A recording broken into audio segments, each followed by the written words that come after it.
द्वितीय रुद्र संहिता के पंचम युद्ध खंड में 34वां अध्याय। तुलसी से विदा लेकर शंखचूड़ का युद्ध के लिए ससैन्य पुष्पभद्रा नदी के तट पर पहुंचना। व्यास जी बोले, हे महाबुद्धिमान ब्रह्मपुत्र, हे मुने, आप चिरकाल तक जीवित रहे। आपने शिव जी का बड़ा विचित्र चरित्र वर्णन किया। अब आप विस्तार पूर्वक बताइए कि शिव जी के दूत के चले जाने पर प्रतापी शंखचूड़ ने क्या किया। सनत कुमार बोले, शिवदूत के चले जाने पर प्रतापी शंखचूड़ ने भीतर जाकर तुलसी से उस बात को कहा। शंखचूड़ बोला, हे देवी, शिवदूत के मुख से युद्ध का संदेश प्राप्त होने के कारण मैं युद्ध के लिए तैयार होकर जा रहा हूँ। अब तुम मेरे शासन का कार्य संभालना। इस प्रकार ये कहकर उस ज्ञानी शंखचूड़ ने नाना प्रकार के वाक्यों से अपनी प्रियतमा को समझाया और शंकर का अनादर कर हर्षपूर्वक उसके साथ क्रीड़ा की।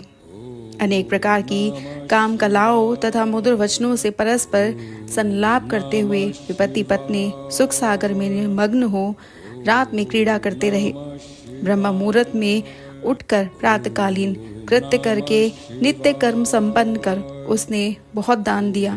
इसके बाद अपने पुत्र को सभी दानवों का राजा बनाकर सारी संपत्ति एवं राज्य पुत्र तथा भार्या को समर्पित कर उस राजा ने बारंबार रोती हुई तथा अनेक बातें कहकर युद्ध में जाने से मना करने वाली अपनी भार्या को आश्वस्त किया। उसके बाद उसने अपने वीर सेनापति आदर पूर्वक बुलाकर उसे आज्ञा दी और स्वयं सन्नद्ध होकर संग्राम करने के लिए उद्यत हुआ। शंखचूड़ बोला, हे सेनापति, युद्ध करने में कुशल सभी वीर सभी प्रकार से सुसज्जित होकर युद्ध के लिए चले। बलशाली कंकों की सेना, जिसमें 86 महाबलवान दैत्य एवं दानव हैं, आयुधों से युक्त हो शीघ्र निर्भय होकर निकले। असुरों के 50 कुल, जिसमें करोड़ों महावीर हैं, वे सभी देव पक्ष पाती शंकर से युद्ध करने के लिए निकले।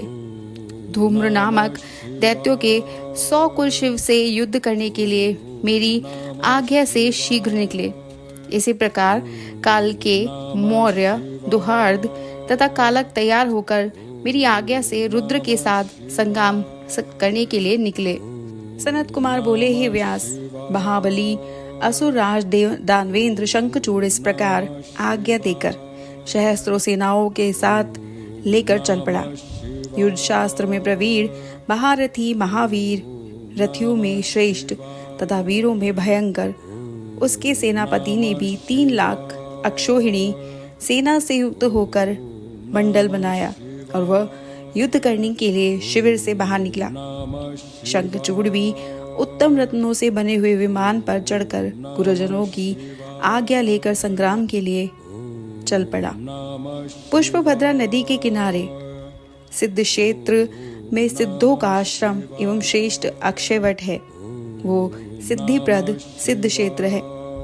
पुण्य क्षेत्र भारत में कपिल की तपोभूमि है। ये स्थान पश्चिमी सागर के पूर्व तथा मलय पर्वत के पश्चिम में, श्री पर्वत के उत्तर भाग में तथा गंधमादन के दक्षिण में 5 योजन चौड़ा एवं 5 योजन लंबा है। भारत में युद्ध स्फटिक के समान जल वाली, उत्तम पुण्य प्रदान करने वाली, जलपूर्ण तथा रम्य पुष्पभद्रा तथा सरस्वती नदी है, जो शार समुद्र की प्रिय भार्या है।